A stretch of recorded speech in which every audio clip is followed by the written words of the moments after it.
کچھ دن پہلے کی بات ہے، میں اور میرا ایک دوست ہے، ہم باہر گئے کھانا کھانے کے لیے نا. تو اس نے مجھے گھر سے پک کیا اور ہم لوگ جب جہاں پہ ہم نے کھانا کھانا تھا وہاں پہ ہم پہنچ گئے. تو اس نے مجھے یہ کہا کہ آپ جا کے بیٹھو اور میں آ رہا ہوں ذرا گاڑی پارک کر کے. میں نے کہا ٹھیک ہے. تو اب میں جا رہا ہوں جہاں پہ میں نے بیٹھنا تھا، جس ہوٹل میں ہم لوگ جا رہے تھے. تو اچانک سے جو ہے مجھے ایسا لگا کہ مجھے پیچھے سے کسی نے تھپ تھپ آیا ہے، یا کسی جیسے آپ ہوتا ہے نا، کوئی آپ جا رہے ہوتے رستے میں تو کوئی آپ کو کندھے پہ ہاتھ رکھ کے یا کوئی کمر پہ ہاتھ رکھ کے ایسے بلاتا ہے، اپنی طرف متوجہ کرنے کی کوشش کرتا ہے. تو مجھے بالکل جو ہے میری کمر کے اوپر کسی نے ایسے ہاتھ دیا اور کسی نے مجھے تھپ تھپایا. اور جب میں نے پیچھے مڑ کے دیکھا تو آپ یقین کریں، مجھے سمجھ نہیں آتا کہ میں وہ چیز کیسے بیان کروں. میں نے جب پیچھے مڑ کے دیکھا، ایک چھوٹی سی بچی کھڑی ہے میرے پیچھے. غالباً اس کی عمر ہوگی 5 سال یا 6 سال یا غالباً 7 سال ہو سکتی ہے. 5 سے 7 سال کے درمیان اس کی عمر تھی. چھوٹی سی وہ بچی تھی، انتہائی معصوم، بڑی بڑی اس کی آنکھیں، گول مٹول سے پیارے پیارے سے اس کے ہاتھ، خوبصورت سے اس کے پاؤں، بہت ہی خوبصورت سا اس نے حجاب کیا ہوا تھا. اور اس سب کے دوران میں کیا دیکھتا ہوں، اس کے ہاتھ میں ایک چھوٹا سا ڈبہ تھا، ایک چھوٹا سا باکس تھا. اب میں نہیں جج کر پا رہا تھا، میں سوچ نہیں پا رہا تھا، کہ میں سمجھ نہیں پا رہا تھا کہ وہ کہنا کیا چاہ رہی ہے مجھ سے نا کچھ. تو جب اس نے مجھے بلایا، اپنی طرف متوجہ کیا، میں نے اسے دیکھا، میں نے کہا جی بیٹا. تو مجھے کہنے لگی، کہتی ہے بھائی مجھ سے آپ انڈا کھائیں گے آپ؟ میں نے کہا کیا سمجھا نہیں. کہتی ہے میں انڈے بیچ رہی ہوں پلے ہوئے، تو آپ لیں گے انڈا؟ اب میں وہ آپ کو کیفیت بیان نہیں کر سکتا کہ وہ چھوٹی سی بچی، ننے ننے اس کے ہاتھ، چھوٹی چھوٹی اس کی خواہشیں، چھوٹی چھوٹی اس کی خوشیاں، معصوم سا اس کا چہرہ، اور اس نے ہاتھ کے اندر ایک باکس پکڑا ہوا تھا. اور وہ مجھ سے کہنے لگی کہ بھائی آپ مجھ سے انڈا لیں گے؟ میں انڈے بیچ رہی ہوں، آپ کھانا پسند کریں گے انڈا؟ میں بیٹھا اس کے ساتھ. تو میں نے اس سے پوچھا، اس بچی سے میں نے کہا کتنے کا ہے انڈا؟ تو مجھے کہنے لگی بھائی 50 روپے کا ہے. میں نے کہا اچھا.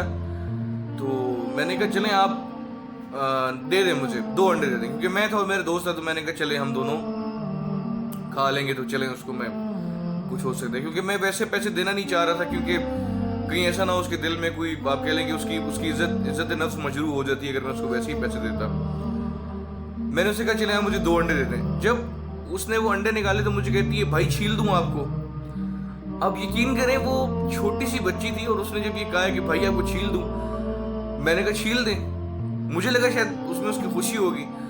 اب یقین کریں وہ وہیں پہ بیٹھی ہے زمین پہ، اس نے اپنے ان پیارے پیارے ہاتھوں سے جو ہے وہ انڈا چھیلنا شروع کیا اس نے. اب وہ چھیل رہی ہے.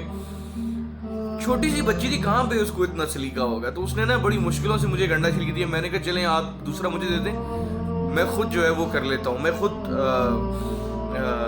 چھیل لیتا ہوں اس کو. تو میں نے اس کے سر پہ ہاتھ رکھا.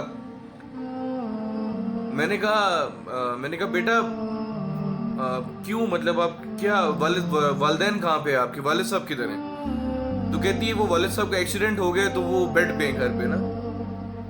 میں نے کہا اچھا. تو میں نے کہا والدہ؟ کہتی ہیں والدہ ہمارے ساتھ ہی ہیں، وہ دوسری طرف بیٹھی نہیں ہیں، وہ بھی جو ہے انڈے بیچ رہی ہیں. تو میں بھی انڈے بیچتی ہوں، اور والدہ بھی، ہم دونوں مل کے انڈے بیچ رہے ہیں. تو جو پیسے آتے ہیں ہم لوگ والد صاحب کا اس سے علاج کروا رہے ہیں، دوائیوں کے لیے پیسے لے رہے ہیں. تو میں اس کیفیت کو میں بیان نہیں کر سکتا تھا کہ چھوٹی سی وہ بچی، اتنے پیارے پیارے ننے سے اس کے ہاتھ، چھوٹے چھوٹے اس کے قدم، اور ان ہاتھوں کے بیچ کے اندر اس نے وہ ذمہ داری کی پوٹلی اٹھائی ہوئی تھی. اور وہ ہر ایک کسی کے پاس جا رہی ہے، ہر ایک کے پاس جا رہی ہے کہ آپ انڈا لے لیں، مجھ سے خرید لیں آپ. یہ بھیک بھی نہیں مانگ رہی تھی، محنت کر رہی تھی. تو میں یہ سوچتا تھا، دیکھیں اتنی چھوٹی سی عمر کے اندر اس کو اتنا بڑا ایک ذمہ داری مل گئی ہے. اس نے اتنا بڑا ایک احساس اٹھا لیے کہ باپ بیمار ہوا ہے، ماں کے ساتھ اس نے ہاتھ بٹانا ہے، اور وہ بلا خوف و خطر رات کا وقت 8 ساڑھے 8 اور وہ اس مارکیٹ میں پھر رہی ہے ایک شخص کے پاس بلا یہ سوچے کہ اسے کچھ ہو بھی سکتا ہے، لیکن اس کے چہرے پہ مجھے کوئی ڈر نہیں دکھا. ہاں مجھے اس کے اگر آنکھوں میں نظر آئی تو اس کے باپ کے لیے فکر، مجھے اگر نظر آئی اس کی آنکھوں میں تو اس کے باپ کے لیے اس کی ہمدردی، مجھے اگر اس کی آنکھوں میں نظر آیا تو اس کی ماں کے لیے اس کی محبت کی. اس نے یہ کہا کہ میری والدہ دوسری طرف بیٹھی ہوئی ہیں، جب میرے انڈے ختم ہو جاتے ہیں میں ان سے جاتی ہوں، وہ میرا باکس بھرتی ہیں اور میں دوبارہ آ جاتی ہوں بیچنے کے لیے. تو ہمارا یہ کام. تو یہ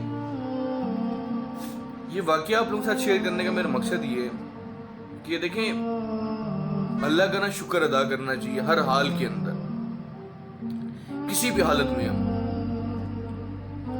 ہمیں نہیں پتا کہ ہمارا وقت کس طرح سے پلٹ جائے، ہمیں نہیں پتا کہ ہمارے اوپر کیا حالات آ جائیں، ہمیں نہیں پتا کہ کب اللہ تعالیٰ ہمارے اوپر اپنی آزمائش ڈالتا ہے. یہ واقعہ سنانے کا صرف آپ کو ایک چھوٹا سا میرا مقصد یہ تھا کہ یہ واقعہ میرے ساتھ ہوا اور اس بچی کو میں نے دیکھا، اور وہ جب سارے میں نے حالات دیکھے تو بہت چیزیں سمجھ میں آ گئی. اور مجھے یہ بھی امید ہے کہ اس واقعے کو سن کے آپ لوگوں کو بھی بہت ساری چیزیں سمجھ میں آئی ہوں. وہ یقین کریں بس میری ملاقات ایک فرشتے سے ہوئی ہے، ایک فرشتے سے میری ملاقات ہوئی ہے جس نے اپنے ہاتھوں کے اندر کچھ خواہشات اٹھائی ہوئی تھی، کچھ خواب اٹھائے ہوئے تھے، کچھ ادھورے سپنے اٹھائے ہوئے تھے، اور واقعی میں وہ اللہ کا فرشتہ تھا.